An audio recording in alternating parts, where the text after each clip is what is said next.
Caring for the environment is a duty we as citizens of this beautiful country must all uphold. The simplest thing you can do is put your rubbish in the bin. It's really that simple. Bulavinaka, I'm Dee, your host on Gold FM's The Rhyme. Join me every weekday afternoon from 3 p.m. to 7 p.m. on Gold FM, only the classic hits.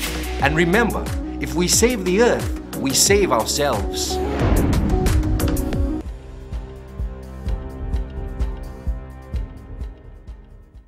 Nisambul binaka. Se ko ngona Vakaleleka ni nonde tukutu ko nambungi ndindai.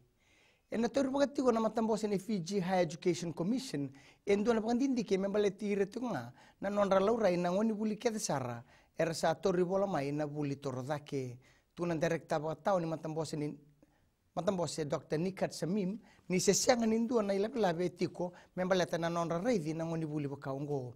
E kure ni sianga telangani se toru ba kita umanta endo na pagandindi ke membaletir na ngoni buli ba kaungo.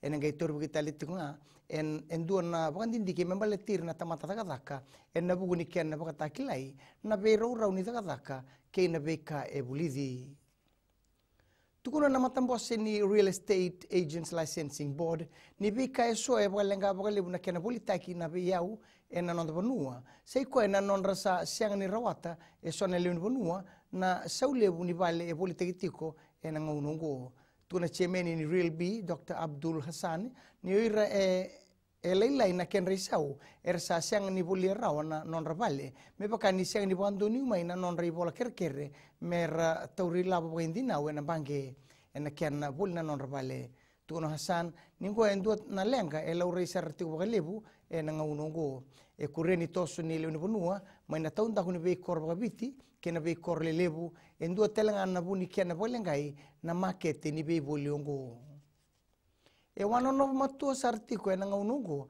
na ministry nimbula na be tobi ni matongo na SARS virus kapoto ko telanga me coronavirus katiko na kena itubutuba ena kena andrabi na matongo me na kakoni ado mai ena nonda bonua tuna minista nimbula ni sa daga bola katiko kena tamban nimbula ena matambosi ke burubura membaleta tikunga na kena maroroi na nonda bonua mai na matongo laurani beto bitiko pagalebu na matongo ena bonua levo China ribbita gitiko na kena na beto na matongo pambimbi nirna ngole tiko na leuni bonua mai China era bagitiko ena nonda bonua ena kena lagi marautaki na Chinese New Year e China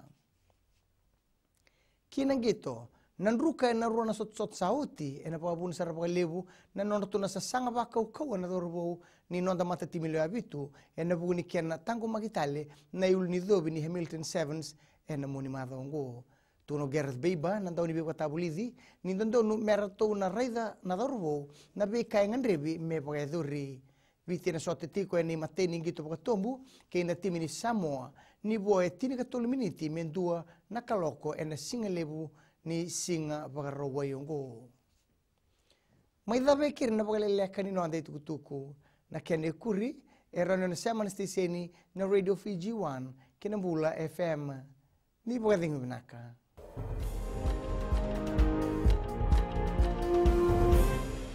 Taki baki. Waku ikutan mai no inga ngene bebak materi taki. Menta dobata kamunuta kamorusa. Bula, oyawa apini sararade, oyawa malika patelagana. Nama kikirau ena mataka bau. Di boy tiri kali menit me ono kina tini na be mataka. Moni tiki na bau rombuka. Bula FM, napa 2 na sere. Na sese ni recho napa 2 eviti.